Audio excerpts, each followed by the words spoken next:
Við höfum verið að veita þjónustu hér á svæðinu eins vel og við mögulega getum og reyna að þróa hana áfram í takt við þarfir íbúanna með það fjármagn sem við höfum fyrir með það fjármagn sem við höfum.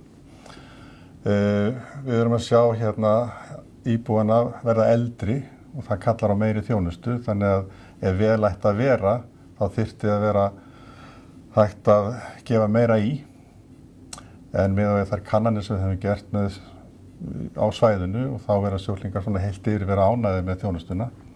En það liggur hins vegar ljóst fyrir að við erum að sjá fólk sem farið að lifa lengur með flóknari sjúkdóma, þannig að það þarf að þróa þjónustuna mjög hraðar heldur við höfum verið að gera undanfarin ár.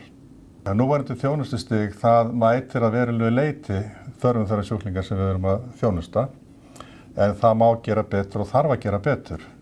Við erum að sjá það eins og ég nefndi áðan að þá íbúa samsetningin þannig að fólk að verða eldra og lifir þá lengur með flóknari sjúkdóma. Þannig að við þurfum að gefa í til þess að geta haldið áfram að byggja upp þjónustu í kringum þennan sjúklingahóp. Og við höfum lagt okkur fram það að reyna að veita eins mikla þjónustu eins og hægt hérna á nærsvæðinu, þannig að fólk þurfi síður að leita annað til þess að fara og fá lækninga við sínum sjúkdómum. Já, það sem við myndum gjarna vilja sjá væri það að geta haldið áfram að byggja hraðar upp göngudeildarþjónustu og sérhæfða göngudeildarþjónustu fyrir þessa sjúklingahópa. Við höfum verið að gera það undanfarin ár en við þurfum að halda því áfram. Við höfum byggt upp mjög góða þjónustu við krabbameinssjúklinga í samvinnu við Landspítala. Við höfum verið að byggja upp þjónustu við innkirtlalækningar sem að nýtist sykursjúkum mjög vel. Við höfum verið að reyna að efla þjónustu við sjúklinga með lungnasjúkdóma og hjartasjúkdóma. Og þar þurfum við að gera betur og síðan eru fleiri sjúkdóma sem við þurfum að geta sinnt með svipuðum hætti.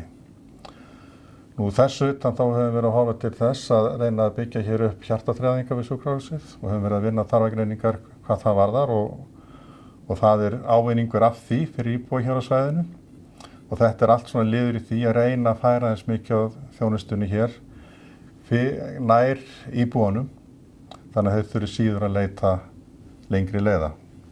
Og það sem þyrfti til þess að bæta stöðuna kannski tvennt. Við þurftum meira fjármagn eins og alltaf og það liggur fyrir núna í fjárlögum undanfarin ára að við höfum verið að fá svona ákveðna raunaukningu, en miðað við þörfina þá þyrfti hún að vera mun meiri til þess að geta staðið undir þeim væntingum sem fólk hefur. Hin hliðin svo að við þurfum að hafa nægt starfsfólk líka til þess að geta fylgt eftir þessari þróun á þjónustunni.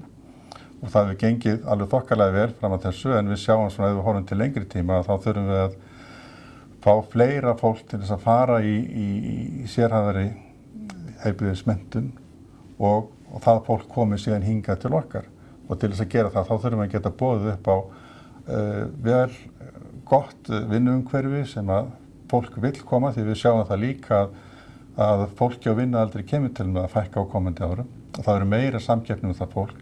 Þannig að heilbrigðisgeirinn þarf að geta boðið jafngóð og helst betri starfskjör heldur en annars staðar hægt að fá. Þannig að fólk sæki í þessar greinar.